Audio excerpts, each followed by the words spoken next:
welcome to the channel. Here, we read the interesting lore books found in the Elder Scrolls series. Today's covers some great tips for next time you're in a magic duel. Have an idea for a book you'd like to hear? Drop me a comment and let me know. Let's get started. The Apprentice's Assistant by Armoril.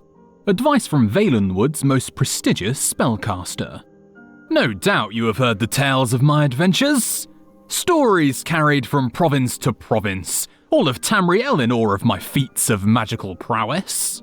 More than once, I am sure, you have thought, if only I had Armoril's ability, then I too could seek fame and fortune in magic duels. It is true, of course, great fame and limitless fortune await those who are successful. But to be successful, one needs to learn from the best. That is why you have purchased this book, so that I may teach you. I am, of course, the best. Here then is my advice. Follow it, and you too can make a name for yourself throughout Tamriel. 1. To know your opponent is to know his weakness.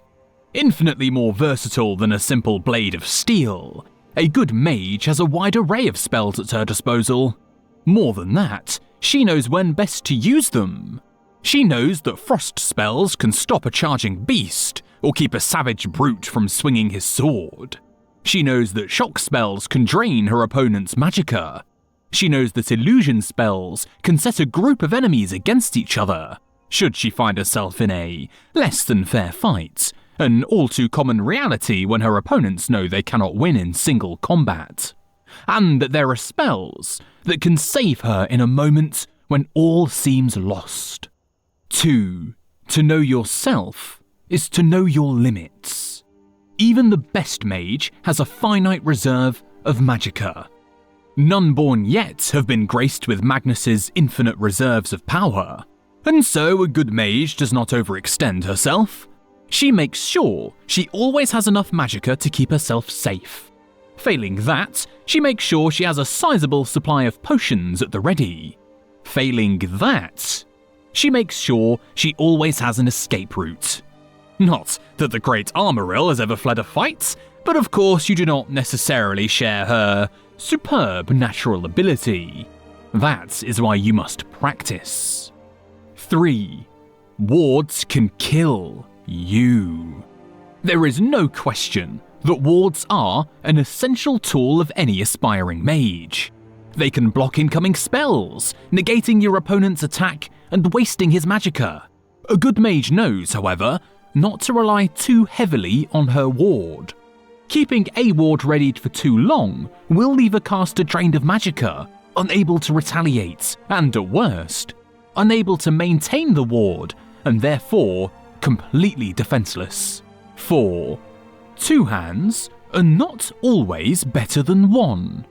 Any advanced spellcaster has learned to cast spells with both hands, dealing more damage. There are certainly times when this is to your advantage, such as when an opponent is already weakened, or when it is likely to draw a bigger reaction from the crowd that has no doubt gathered to watch you.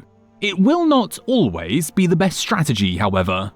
Concentration spells, for example, can often be used on the ground when an opponent is especially nimble. In that instance, using both hands independently can cover more ground at the same time.